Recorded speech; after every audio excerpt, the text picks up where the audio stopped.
थोडं थोडं सारे सा, थोडं थोडं घरे सा, थोडं थोडं परे सा गा सा, थोडं थोडं प्याव प्याव, थोडंसं टिंग डॉंग, थोडं थोडं ब्ला ब्ला, थोडंसं सिंग सॉंग. प्रत्येकाच्या ओठी ही सुरेल कहाणी, म्युझिक मस्ती गप्पा आणि गाणी. Close up M2G2, close up M2G2.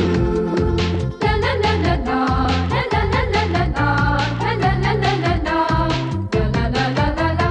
Music खबरी डिटेल वार, कुछ अंदर की बातें चार. भेटीला ही आले यार चमचमणारे म्युझिक स्टार, चमचमणारे म्युझिक स्टार. प्रत्येकाच्या ओठी ही सुरेल कहाणी, म्युझिक मस्ती गप्पा आणि गाणी.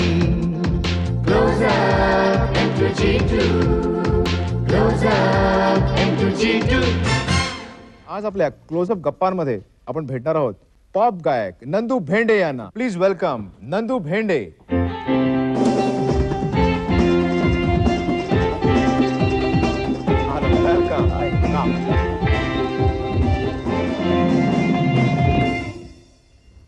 नंदू, क्लोजअप गप्पांमध्ये तुझं मनपूर्वक स्वागत. थँक्यू.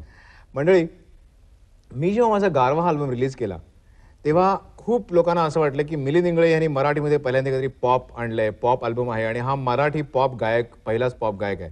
पण हे अत्यंत चुकीचं आहे. कारण मला माहिती आहे की मराठीतला सर्वात पहिला पॉप गायक हा नंदू भेंडे आहे आणि मी तुझं अनेक वर्ष फॅन आहे. कारण ज्या काळात अजिबात मराठी खऱ्या अर्थाने पॉप नव्हतं त्या काळात नंदूनी प्रयत्न करून मराठीमध्ये पॉप आणलंय आणि अनेक सुंदर सुंदर गाणी त्याने दिलेत. पण मे बी तो काळ थोडासा वेगळा होता आणि तुला असं त्यामुळे वाटतं का की तू थोडासा उशिरा जन्माला असतास तर नाही, असं मला वाटत नाही. पण खरं पण आहे त्याच्यामध्ये थोडं. बर. नक्की. पण जेव्हा मी म्हणजे ते करत होतो गाणं तेव्हा माझं जगच वेगळं होतं. टोटली वेगळं. म्हणजे आम्ही सगळे इंग्लिशमध्ये गात होतो. बर. आणि मराठीचा माझा जास्ती संबंध नाही आला. पण म्हणजे तुझा स्वतःचा इंग्लिशमध्ये बँड होता. करेक्ट. ओके. आणि इंग्लिश गाणे तुम्ही परफॉर्म करायचा. हो. पण तो कुठे परफॉर्मन्स व्हायचे आणि हाऊ इट वॉज अप्रिशिएटेड, कसं होत होतं ते काय त्यावेळी आम्ही कॉलेजमध्ये सगळे होतो. ते जगच वेगळं होतं आणि it was a lovely time. कारण आम्ही हा स्कोप ह्याच्यासाठी कधीच काही केलं नाही. आवडलं आम्हाला तेव्हा आम्ही त्याच्या मागे धावलो. आणि त्याच्यामुळे इट वॉज रिअली एन्जॉयबल. म्हणजे आम्ही खूप मजा केली त्याच्यामध्ये. आणि सगळं इंग्लिशमध्ये खूप होतं. म्हणजे त्यावेळी म्हणजे जेव्हा मी गायलो त्यावेळी बिडू तुम्हाला माहिती आहे, आप जैसा कोई, तो होता मुंबईत. ओके. आणि त्याचे शोज मी बघायचो शर्मकानंद हॉलमध्ये. आणि I was a big fan of his. म्हणजे he was such an attractive singer. इतका तो चांगला गायचा आणि किती चांगला पर्सनॅलिटी होती. मग आता सुद्धा इंग्लिश बँड्सना काही स्कोप आहे का? म्हणजे तुझ्या काळात तू म्हणतोस की आम्ही आमच्या स्वतःच्या वेडापोटी गात होतो, पण आता what is the position? Actually आता सुद्धा तसंच आहे. इतकी बँड्स आहेत, इतकी लोक गातात. म्हणजे आताच मी अलीकडेच गेलो एका शोला. देर आर 3 बँड्स इन, म्हणजे 3 असे ग्रुप्स, चांगले ग्रुप्स झेवियर सारख्या कॉलेजमध्ये आहेत आणि जैन मध्ये आहेत आणि अशा कॉलेजेस मध्ये आहेत. आणि दे आर व्हेरी टॅलेंटेड. खूप चांगले आहेत आणि त्याच्यासाठी ऑडियन्स कमी असेल पण ते लोक ते गात आणि ते मजा करत असतात. पण मग हे इंग्लिश बँड मधनं तुझं मराठी गाण्यांकडे आणि ते सुद्धा नॉर्मल गाणी न म्हणता असं पॉपिश गाणी म्हणण्याचं ट्रान्झिशन कसं काय झालं? ऍक्च्युली त्याचं क्रेडिट जर द्यायचं झालं तर ते जब्बार पटेलना द्यायला लागेल. ओके. कारण त्यांनी माझं एक नाटक त्यावेळी पाहिलं. 74 मध्ये मी केलं होतं. Jesus Christ superstar rock opera होता. It was very very popular. Alyque पदमसीने डिरेक्ट केलं होतं. त्याच्यामध्ये मी एक मोठा रोल, मेन रोल जुडसचा केला होता. Jesus Christ superstar Judas was a very important character, especially in that version. तर दॅट वॉज खूप पॉप्युलर झालं ते, खूप म्हणजे मुंबईत. आणि जब्बारनी ते नाटक पाहिलं. ऑपेरा होता म्हणजे एक सुद्धा त्याच्यामध्ये सगळी गाणी होती, म्हणजे नो स्पोकन. बरोबर. आणि Jabbar was shock to know की त्यांनी तेव्हा पाहिले त्याच्यामध्ये क्रेडिट्स की हा मराठी माणूस वाटतो, भेंडे म्हणजे मराठीत असणार. आणि असं बघून ते म्हणाले की भेंडे, आत्माराम भेंडे काय संबंध असेल. ओके. तर ही फाउंड आउट अच्छा. and he was shocked to know that I was his son. बर. He said, where is the connection? This Okay. man is हा. singing rock music and it seems like म्हणजे तो London मध्ये गातोय असं मला इथे मुंबईत बसून वाटतंय. तर आत्माराम भेंडे, तू आत्माराम भेंडेचा उल्लेख केलास म्हणून तुला विचारलं की व्हॉट इज द रिॲक्शन, की वडिलांची तुझी रिॲक्शन काय होती की you are doing English band आणि असं पॉप करताना त्यांची रिॲक्शन काय होती? Always supportive. अरे वा. म्हणजे इतकं support, I mean I am only I can say that I am extremely lucky okay. की I was born in such a okay. मग इनक्रेडिबल फॅमिली. Okay okay. मग जब्बारमुळे यू डेड तीन पाया तमाशा, Yes. Three pennies opera. या त्याच्यामुळे त्यांनी ठरवलं की त्यावेळी ते पी.एल. देशपांडे ते आय थिंक लिहित होते. त्यानं म्हणजे त्यावेळी सो ही डिसाइडेड दॅट तो जो रोल आहे त्याला रॉक म्युझिक मध्ये प्रेझेंट करायचा. पी.एल. ची आयडिया नव्हती ती. बरोबर.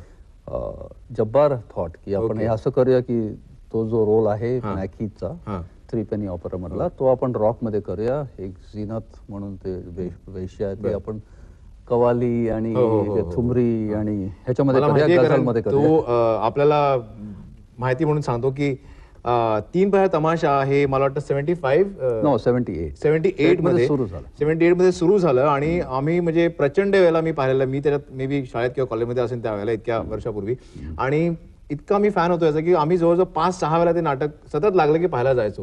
Yeah. तर मला वाटतं की you should perform one song from that. Oh, I'd love to. Definitely.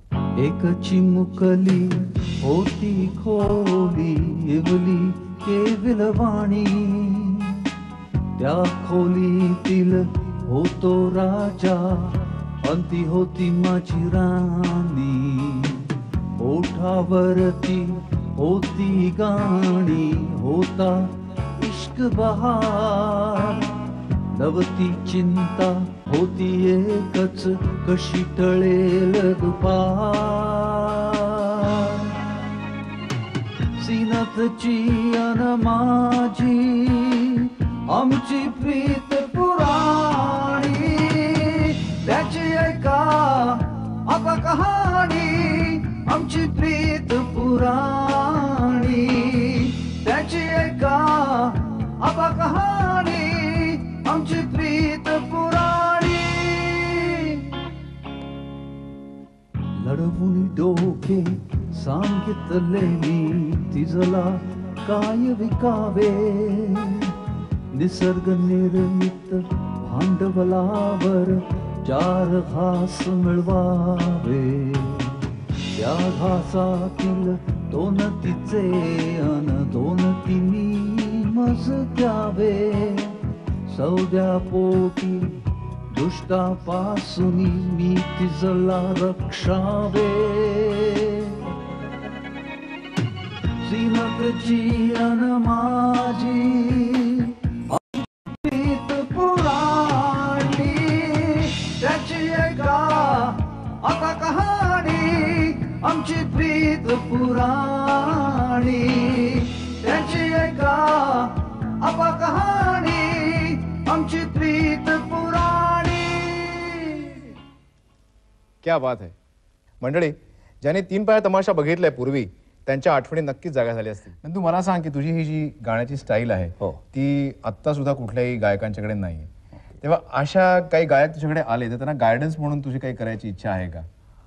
हो, ऍक्च्युली मला खूप लोक विचारतात की तू शिकवशील का आम्हाला वाटेल. तर त्यावेळी मला म्हणजे अशी इच्छा नव्हती. पण अलीकडे मला असं वाटायला लागलंय आणि मी एक प्रोग्राम असा एक डिव्हाइस करतोय.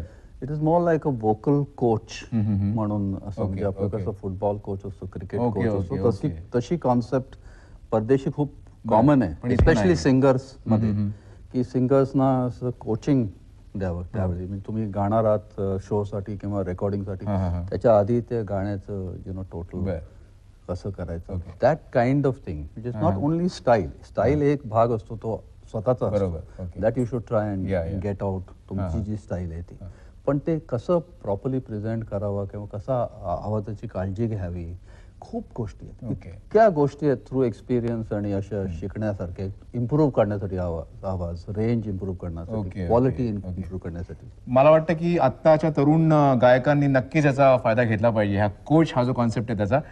मला वाटतं अनेक वर्षापूर्वी इथेच तुझं युवदर्शनमध्ये रेकॉर्डिंग झालेलं होतं Yes. लॉंग बॅक आणि मला वाटतं आनंद मोडक म्युझिक केलेलं होतं आनंद मोडक आणि सुधीर मोघे सुधीर मोघ्यांनी केलेलं होतं आणि तेव्हा आज आपण इथे सह्याद्री करताच हा कार्यक्रम करतोय तेव्हा डेफिनेटली आम्हाला ते गाणं परत ऐकायला आवडेल. नक्कीच.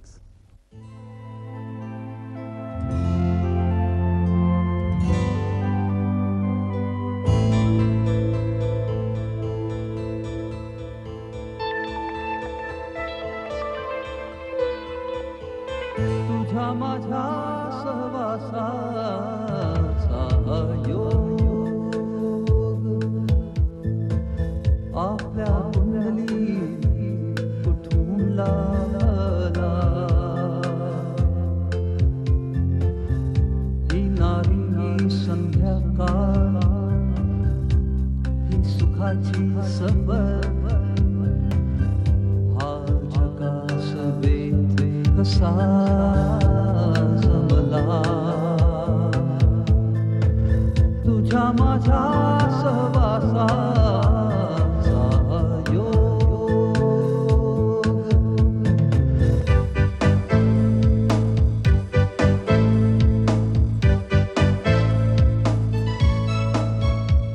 या संगतीची तऱ्हाच वेगळी हिला कसलीच बंधन नाही संकेत अपेक्षा आणा शपथ असले कुठलेच उपचार नाही क्षितिजावरची रंगत वाहिली